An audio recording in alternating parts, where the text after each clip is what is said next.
بسم اللہ الرحمن الرحیم۔ کتاب کا نام معراج کا پیغام، سید ابو العلا مودودی رحمۃ اللہ تعالیٰ علیہ۔ سامعین کرام، آئیے کتاب کا مواد آپ کی سماعتوں کی نظر کرتے ہیں۔ اسلامی تاریخ میں دو راتیں سب سے زیادہ اہمیت رکھتی ہیں۔ ایک وہ رات جس میں نبی عربی محمد صلی اللہ علیہ وسلم پر قرآن کا نزول شروع ہوا، دوسری وہ رات جس میں آپ کو معراج نصیب ہوئی۔ پہلی رات کی اہمیت تو سب کو معلوم ہے کہ اس میں نوع انسانی کی رہنمائی کے لیے وہ روشن ہدایت نامہ بھیجا گیا جو باطل کی تاریکیوں میں حق کا نور صدیوں سے پھیلا رہا ہے اور قیامت تک پھیلاتا رہے گا۔ لیکن دوسری رات کی اہمیت بعض دینیاتی بحثوں میں گم ہو کر رہ گئی ہے۔ کم لوگوں کو معلوم ہے کہ اس رات میں انسانیت کی تعمیر کے لیے کتنا عظیم الشان کارنامہ انجام پایا۔ آج اس مبارک رات کی یاد تازہ کرتے ہوئے ہمیں دیکھنا چاہیے کہ یہ رات ہمارے لیے کیا پیغام لائی ہے۔ معتبر روایات سے معلوم ہوتا ہے کہ معراج کا یہ واقعہ ہجرت سے 1 سال پہلے پیش آیا تھا۔ اس وقت نبی صلی اللہ علیہ وسلم کو توحید کی آواز بلند کرتے ہوئے 12 سال گزر چکے تھے۔ باوجود یہ کہ آپ صلی اللہ علیہ وسلم کے مخالفین نے آپ صلی اللہ علیہ وسلم کا راستہ روکنے کے لیے سارے ہی جتن کر ڈالے تھے، پھر بھی آپ صلی اللہ علیہ وسلم کی آواز عرب کے گوشے گوشے میں پہنچ گئی تھی۔ عرب کا کوئی قبیلہ ایسا نہ رہا تھا جس میں 2-4 آدمی آپ صلی اللہ علیہ وسلم کے ہم خیال نہ بن چکے ہوں۔ خود مکہ میں ایسے مخلص لوگوں کی ایک مختصر جماعت آپ صلی اللہ علیہ وسلم کے گرد جمع ہو گئی تھی جس سے زیادہ سرگرم اور فداکار حامی دنیا کی کسی تحریک کو کبھی نہیں ملے، اور مدینہ میں 2 طاقتور اور خود مختار قبیلوں کی اکثریت آپ صلی اللہ علیہ وسلم کی دعوت پر ایمان لا چکی تھی۔ اب وہ وقت قریب آ گیا تھا کہ آپ صلی اللہ علیہ وسلم مکہ سے مدینہ منتقل ہو جائیں، تمام ملک کے منتشر مسلمانوں کو اپنے پاس سمیٹ لیں اور ان اصولوں پر ایک ریاست قائم کر دے جن کی اب تک آپ صلی اللہ علیہ وسلم تبلیغ کرتے رہے تھے۔ یہی وہ موقع تھا جب آپ صلی اللہ علیہ وسلم کو معراج کا سفر پیش آیا۔ اس سفر سے واپس آ کر جو پیغام آپ صلی اللہ علیہ وسلم نے دیا وہ قرآن مجید کی 17ویں سورہ بنی اسرائیل میں آج تک لفظ بلفظ محفوظ ہے۔ اس کو دیکھیے اور اس کے تاریخی پس منظر کو نظر میں رکھیے تو آپ کو صاف معلوم ہو جائے گا کہ اسلام کے اصولوں پر ایک نئی ریاست کا سنگ بنیاد رکھنے سے پہلے وہ ہدایات دی جا رہی ہیں جن پر نبی صلی اللہ علیہ وسلم اور اصحاب نبی کو آگے کام کرنا تھا۔ اس پیغام میں معراج کا ذکر کرنے کے بعد سب سے پہلے بنی اسرائیل کی تاریخ سے عبرت دلائی گئی ہے۔ مصریوں کی غلامی سے نکل کر بنی اسرائیل نے جب آزاد زندگی شروع کی تھی تو خداوند عالم نے ان کی رہنمائی کے لیے کتاب عطا فرمائی کی اور تاکید کر دی تھی کہ میرے سوا اب اپنے معاملات کی تکمیل کسی اور کے ہاتھ میں نہ دینا، مگر بنی اسرائیل نے خدا کی اس نعمت کا شکر ادا کرنے کی بجائے کفران نعمت کیا اور زمین میں مسلح بننے کی بجائے مفسد و سرکش بن کر رہے۔ نتیجہ یہ ہوا کہ خدا نے ایک مرتبہ ان کو بابل والوں سے پامال کرایا اور دوسری مرتبہ رومیوں کو ان پر مسلط کر دیا۔ اس سبق کا موضوع تاریخ کا حوالہ دے کر اللہ تعالیٰ نے مسلمانوں کو خبردار کیا ہے کہ صرف قرآن ہی وہ چیز ہے جو تمہیں ٹھیک راستہ بتائے گی۔ اس کی پیروی میں کام کرو گے تو تمہارے لیے بڑے انعام کی بشارت ہے۔ دوسری اہم حقیقت جس کی طرف توجہ دلائی گئی ہے وہ یہ ہے کہ ہر انسان خود اپنی ایک مستقل اخلاقی ذمہ داری رکھتا ہے۔ اس کا اپنا عمل اس کے حق میں فیصلہ کن ہے۔ سیدھا چلے گا تو آپ اپنا بھلا کرے گا، غلط راہ پر جائے گا تو خود ہی نقصان اٹھائے گا۔ اس شخصی ذمہ داری میں کوئی کسی کا شریک نہیں ہے اور نہ کسی کا بار دوسرے پر پڑ سکتا ہے۔ لہٰذا ایک صالح معاشرے کے ہر فرد کو اپنی ذاتی ذمہ داری پر نگاہ رکھنی چاہیے۔ دوسرے جو کچھ بھی کر رہے ہوں اسے پہلے فکر یہ ہونی چاہیے کہ وہ خود کیا کر رہا ہے۔ تیسری بات جس پر متنبع کیا گیا ہے وہ یہ ہے کہ ایک معاشرے کو آخرکار جو چیزیں تباہ کرتی ہیں وہ اس کے بڑے بڑے لوگوں کا بگاڑ ہے۔ جب کسی قوم کی شامت آنے کو ہوتی ہے تو اس کے خوشحال اور مالدار اور صاحب اقتدار لوگ فسق و فجور پر اتر آتے ہیں، ظلم و ستم اور بدکاریاں اور شرارتیں کرنے لگتے ہیں، اور آخر یہی فتنہ پوری قوم کو لے ڈوبتا ہے۔ لہٰذا جو معاشرہ آپ اپنا دشمن نہ ہو اسے فکر رکھنی چاہیے کہ اس کے ہاں سیاسی اقتدار کی باغیں اور معاشی دولت کی کنجیاں کم ظرف اور بد اخلاق لوگوں کے ہاتھوں میں نہ جانے پائیں۔ پھر مسلمانوں کو وہ بات یاد دلائی گئی ہے جو قرآن میں بار بار دہرائی جاتی رہی ہے کہ اگر تمہارے پیش نظر صرف یہی دنیا اور اس کی کامیابیاں اور خوشحالیاں ہوں تو یہ سب کچھ تمہیں مل سکتا ہے، مگر اس کا آخری انجام بہت برا ہے۔ مستقل اور پائیدار کامیابی جو اس زندگی سے لے کر دوسری زندگی تک کہیں نہ مرادی سے داغدار نہ ہونے پائے تمہیں صرف اسی صورت میں مل سکتی ہے جبکہ تم اپنی کوششوں میں آخرت اور اس کی باز پرس کو پیش نظر رکھو۔ دنیا پرست کی خوشحالی بظاہر تعمیر کی شان رکھتی ہے، مگر اس تعمیر میں ایک بہت بڑی خرابی کی صورت مضمر ہے۔ وہ اخلاق کی اس فضیلت سے محروم ہوتا ہے جو صرف آخرت کی جوابدہی کا احساس رکھنے ہی سے پیدا ہوا کرتی ہے۔ یہ فرق تم دنیا ہی میں دونوں طرح کے آدمیوں کے درمیان دیکھ سکتے ہو۔ یہی فرق بعد کی منازل حیات میں اور زیادہ نمایاں ہو جائے گا، یہاں تک کہ ایک کی زندگی سراسر ناکامی اور دوسری کی زندگی سراسر کامیابی بن کر رہے گی۔ ان تمہیدی نصیحتوں کے بعد وہ بڑے بڑے اصول بیان کیے گئے جن پر آئندہ اسلامی ریاست اور معاشرے کی تعمیر ہوئی تھی۔ یہ 14 اصول ہیں اور میں انہیں اسی ترتیب سے آپ کے سامنے بیان کرتا ہوں جس طرح وہ معراج کے اس پیغام میں بیان کیے گئے ہیں۔ نمبر 1، خدا واحد کے سوا کسی کی خداوندی نہ مانی جائے، صرف وہی تمہارا معبود ہو، اس کی تم بندگی و اطاعت کرو اور اسی کے حکم کی پیروی تمہارا شعار ہے۔ اگر اس کے علاوہ کسی اور کا اقتدار اعلیٰ تم نے تسلیم کیا، خواہ وہ کوئی غیر ہو یا تمہارا اپنا نفس، تو آخر کار تم قابل مذمت بن کر رہو گے اور ان برکتوں سے محروم ہو جاؤ گے جو صرف خدا کی تائید سے ہی حاصل ہوا کرتی ہیں۔ حاشیہ: یہ صرف ایک مذہبی عقیدہ ہی نہ تھا بلکہ اس سیاسی نظام کا جسے بعد میں مدینہ پہنچ کر نبی صلی اللہ علیہ وسلم نے قائم کیا اولین بنیادی اصول بھی تھا۔ اس کی پوری عمارت اس نظریے پر اٹھائی گئی تھی کہ خداوند عالمی ملک کا مالک اور بادشاہ ہے اور خدا کی شریعت ہی ملک کا قانون ہے۔ نمبر 2، انسانی حقوق میں سب سے اہم اور مقدم حق والدین کا ہے۔ اولاد کو والدین کا مطیع، خدمت گزار اور ادب شناس ہونا چاہیے۔ معاشرے کا اجتماعی اخلاق ایسا ہونا چاہیے جس میں اولاد والدین سے بے نیاز اور سرکش نہ ہو بلکہ ان سے نیک سلوک کرے، ان کا احترام ملحوظ رکھے اور بڑھاپے میں ان کی وہی ناز برداری کرے جو کبھی بچپن میں وہ اس کی کر چکے ہیں۔ حاشیہ: اس دفعہ کی روح سے یہ طے کر دیا گیا کہ اسلامی نظام معاشرت کی بنیاد خاندان پر رکھی جائے گی اور خاندانی نظام کا محور والدین کا ادب و احترام ہوگا۔ بعد میں اسی دفعہ کی منشا کے مطابق والدین کے وہ شرعی حقوق معین کیے گئے جن کی تفصیلات ہم کو حدیث اور فقہ میں ملتی ہیں۔ نیز اسلامی معاشرہ کی ذہنی و اخلاقی تربیت میں اور مسلمانوں کے آداب تہذیب میں وہ خیالات و اعتبار پیوست کر دیے گئے جو خدا اور رسول صلی اللہ علیہ وسلم کے بعد والدین کو سب سے زیادہ اہمیت دیتے ہیں۔ ان چیزوں نے ہمیشہ کے لیے یہ اصول طے کر دیا کہ اسلامی ریاست اپنے قوانین اور انتظامی احکام کے ذریعے سے خاندان کو کمزور ہونے کی بجائے مضبوط اور محفوظ کرنے کی کوشش کرے گی۔ نمبر 3، اجتماعی زندگی میں تعاون، ہمدردی اور حق شناسی و حق رسانی کی روح جاری و ساری رہے۔ ہر رشتہ دار اپنے دوسرے رشتہ دار کا مددگار ہو، ہر محتاج انسان دوسرے انسانوں سے مدد پانے کا حقدار ہو، ایک مسافر جس بستی میں بھی جائے اپنے آپ کو مہمان نواز لوگوں کے درمیان پائے۔ معاشرے میں حق کا تصور اتنا وسیع ہو کر ہر شخص ان سب انسانوں کے حقوق اپنے اوپر محسوس کرے جن کے درمیان وہ رہتا ہے۔ ان کی کوئی خدمت کرے تو یہ سمجھے کہ وہ ان کا حق ادا کر رہا ہے، نہ کہ ان احسان کا بوجھ ان پر لاد رہا ہے، اور اگر کسی خدمت کے قابل نہ ہو تو معذرت کرے اور خدا سے فضل مانگے تاکہ وہ دوسروں کے کام آ سکے۔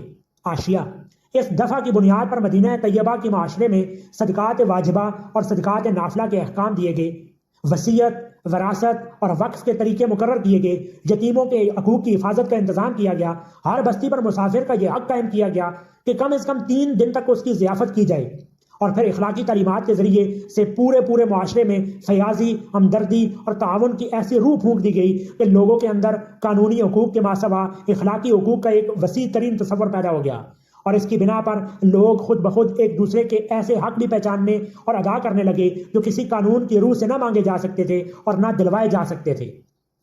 نمبر 4، لوگ اپنی دولت کو غلط طریقوں سے ضائع نہ کریں۔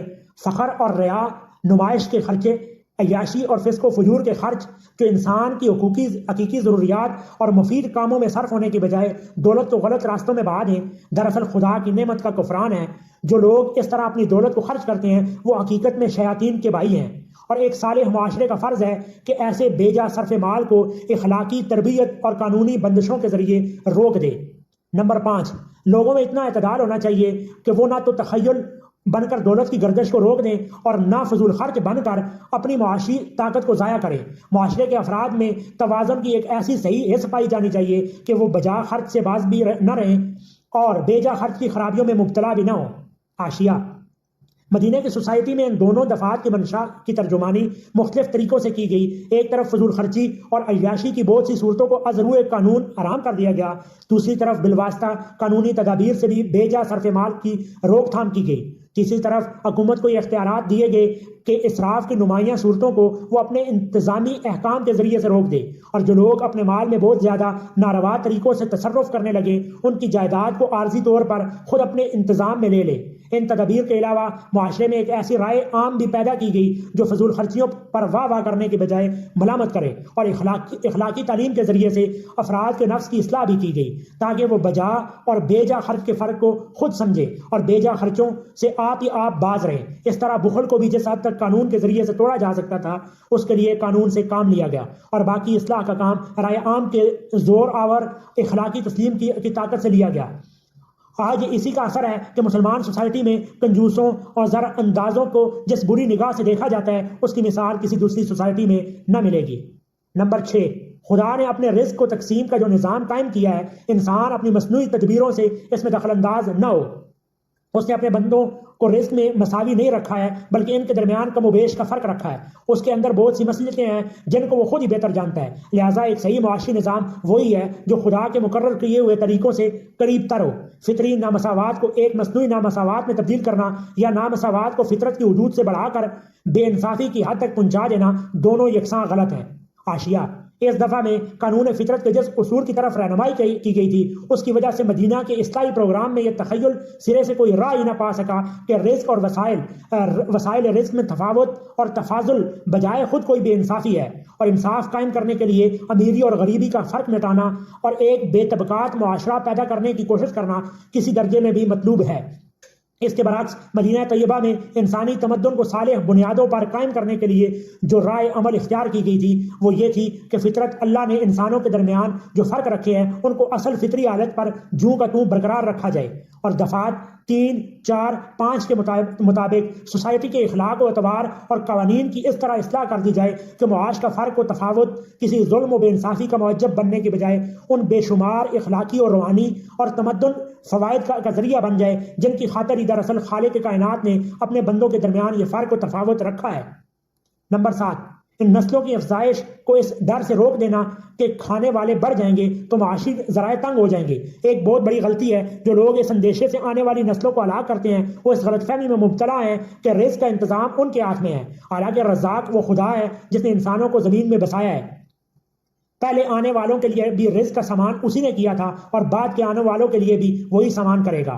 جتنی آبادی بڑھتی ہے خدا اسی نسبت سے معاشی ذرائع بھی وسیع کر دیتا ہے۔ لہٰذا لوگ خدا کی تخلیقی انتظامات میں بے جا دخل اندازی نہ کریں اور کسی قسم کے حالات میں بھی ان کے اندر نسل کشی کا میلان پیدا نہ ہونے پائے۔ حاشیہ: یہ دفعہ ان معاشی بنیادوں کو قطعی طور پر منہدم کر دیتی ہے جن پر قدیم زمانے سے لے کر آج تک مختلف ادوار میں ضبط ولادت کی تحریک اٹھتی رہی ہے۔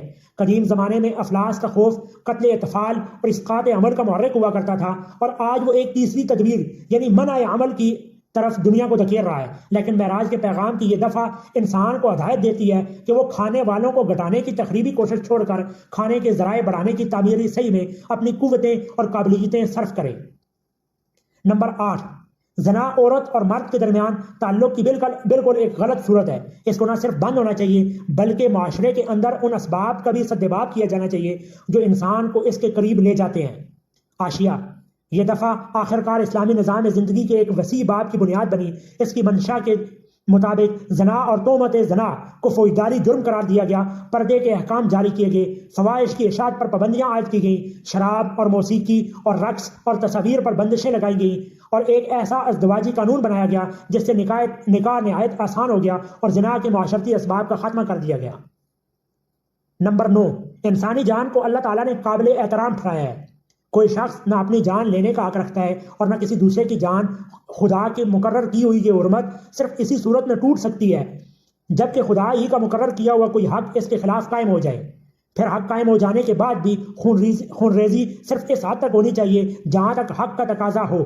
قتل میں اسراف کی تمام صورتیں بند ہو جانی چاہیے۔ مثلا جوش انتقام میں مجرم کے علاوہ دوسروں کو قتل کرنا جن کے خلاف حق قائم نہیں ہوا ہے، یا مجرم کو عذاب دے کر مارنا، یا مار دینے کے بعد اس کی لاش کی بے حرمتی کرنا، یا ایسی دوسری انتقامی زیادتیاں جو دنیا میں رائج رہی ہیں۔ حاشیہ: اس دفعہ کی بنیاد پر اسلامی قانون میں خودکشی کو حرام کیا گیا، قتل عمد کو جرم ٹھہرایا گیا، قتل خطا کی مختلف صورتوں کے لیے خون بہا اور کفارے تجویز کیے گئے، اور قتل بالحق کو صرف 3 صورتوں میں مقید کیا گیا۔ ایک یہ کہ کوئی شخص قتل عمد کا مرتکب ہو، دوسرا یہ کہ کسی شادی شدہ مرد یا عورت نے زنا کا ارتکاب کیا ہو، تیسرا یہ کہ کسی شخص نے اسلامی نظام جماعت کے خلاف خروج کیا ہو۔ پھر قتل بالحق کا فیصلہ کرنے کے اختیارات بھی صرف قاضی شرع کو دیے گئے اور اس کا ایک مہذب ضابطہ بنا دیا گیا۔ 10، یتیموں کے مفاد کی اس وقت تک حفاظت ہونی چاہیے جب تک وہ خود اپنے بلبوتے پر کھڑے ہونے کے قابل نہ ہو جائیں۔ ان کے مال میں کوئی ایسا تصرف نہ ہونا چاہیے جو خود ان کے مفاد کے لیے بہتر نہ ہو۔ حاشیہ: یہ محض ایک اخلاقی ہدایت ہی نہ تھی بلکہ یتامہ کے حقوق کی حفاظت کے لیے اسلامی نظام حکومت میں قانونی اور انتظامی دونوں طرح کی تدابیر اختیار کی گئیں جن کی تفصیلات ہم کو حدیث و فقہ کی کتابوں میں ملتی ہیں۔ پھر اسی دفعہ سے یہ وسیع اصول اخذ کیا گیا کہ ریاست اپنے ان تمام شہریوں کے مفاد کے محافظ ہے جو خود اپنے مفاد کی حفاظت کرنے کے قابل نہ ہوں۔ نبی صلی اللہ علیہ وسلم کا ارشاد ہے انا ولی من لا اولا لہو، اسی طرف اشارہ کرتا ہے، اور یہ اسلامی قانون کے ایک وسیع باب کی بنیاد ہے۔ 11 عہد و پیمان خواہ افراد ایک دوسرے سے کریں یا ایک قوم دوسری قوم سے کرے، بہرحال ایمانداری کے ساتھ پورے کیے جائیں، معاہدوں کی خلاف ورزی پر خدا کے ہاں باز پرس ہوگی۔ آشیا، یہ بھی صرف اسلامی اخلاقیات کی ایک اہم دفعہ نہ تھی، بلکہ آگے چل کر اسلامی حکومت نے اس کو اپنی داخلی اور خارجی سیاست کا سنگ بنیاد قرار دیا۔ 12 ناپ اور پیمانے اور اوزان ٹھیک رکھے جائیں اور لین دین میں صحیح تول تولی جائے۔ آشیا، اس دفعہ کے مطابق اسلامی حکومت کے محکمہ احتساب پر من جملہ دوسرے فرائض کے ایک فرض یہ بھی عائد ہوا کہ وہ منڈیوں میں اوزان اور پیمانوں کی نگرانی کریں اور تدفیف کو بزور بند کر دیں۔ پھر اسی سے یہ وسیع اصول اخذ کیا گیا کہ تجارت اور معاشی لین دین میں ہر قسم کی بے ایمانیوں اور حق تلفیوں کا سدباب کرنا حکومت کا فرض ہے۔ 13 تم کسی ایسی چیز کے پیچھے نہ لگو جس کے صحیح ہونے کا تمہیں علم نہ ہو، اپنی سماعت اور بینائی کا اور اپنے دلوں کی نیتوں کا اور خیالات اور ارادوں کا تمہیں خدا کو احساس دینا ہے۔ آشیا، اس دفعہ کا منشا یہ تھا کہ مسلمان اپنی انفرادی اور اجتماعی زندگی میں وہم و گمان اور قیاس کی بجائے علم کی پیروی کریں۔ اسی منشا کی ترجمانی اخلاق میں، قانون میں، ملکی نظم و نسق اور سیاست میں اور نظام تعلیم میں مختلف طریقوں سے بہت وسیع پیمانے پر کی گئی، اور ان بے شمار خرابیوں سے اسلامی معاشرے کو بچا لیا گیا جو علم کی بجائے گمان کی پیروی کرنے لگے۔ زندگی کے مختلف پہلوؤں میں رونما ہوتی ہیں۔ اخلاق میں ہدایت کی گئی کہ بدگمانی سے بچو اور کسی شخص یا گروہ پر بلا تحقیق کوئی الزام نہ لگاؤ۔ قانون میں یہ مستقل اصول مقرر کیا گیا کہ محض شبہ پر کسی کے خلاف کوئی کارروائی نہ کی جائے۔ تفتیش جرائم میں یہ قاعدہ طے کر دیا گیا کہ گمان پر کسی کو پکڑنا اور مار پیٹ کرنا یا حوالات میں دے دینا قطعی ناجائز ہے۔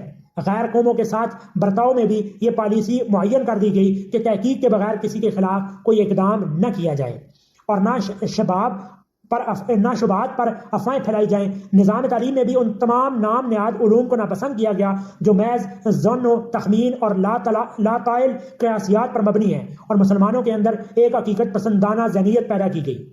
14 زمین میں جباروں اور متکبروں کی چال نہ چلو، تم نہ اپنی اکڑ سے زمین کو پھاڑ سکتے ہو اور نہ اپنے غرور میں پہاڑوں سے سربلند ہو سکتے ہو۔ یہ بھی محض ایک واعظانہ بات نہ تھی، بلکہ در حقیقت اس میں مسلمانوں کی پیشگی تنبیہ کی گئی تھی کہ ایک حکمران گروہ بننے کے بعد وہ غرور اور تکبر میں مبتلا نہ ہو۔ یہ اسی ہدایت کا فیض تھا جو حکومت اس منشور کے مطابق مدینہ طیبہ میں قائم کی گئی۔ اس کے فرما رواؤں، گورنروں اور سپہ سالاروں کی زبان قلم سے نکلا ہوا ایک جملہ بھی آج ہمیں ایسا نہیں ملتا جس میں ادائے تکبر کا ادنا شائبہ تک پایا جاتا ہو۔ حتیٰ کہ جنگ میں بھی انہوں نے کبھی فخر و غرور کی کوئی بات زبان سے نہیں نکالی۔ ان کی نشست و برخاست، چال ڈال اور عام برتاؤ، ہر چیز میں انکسار اور تواضع کی شان پائی جاتی تھی، اور جب وہ فاتح کی حیثیت سے کسی شہر میں داخل ہوتے تھے اس وقت بھی اکڑ اور تبخیر سے کبھی اپنا رعب جمانے کی کوشش نہ کرتے تھے۔ یہی وہ اصول تھے جن پر نبی صلی اللہ علیہ وسلم نے مدینہ پہنچ کر اسلامی سوسائٹی اور اسلامی ریاست کی تعمیر فرمائی۔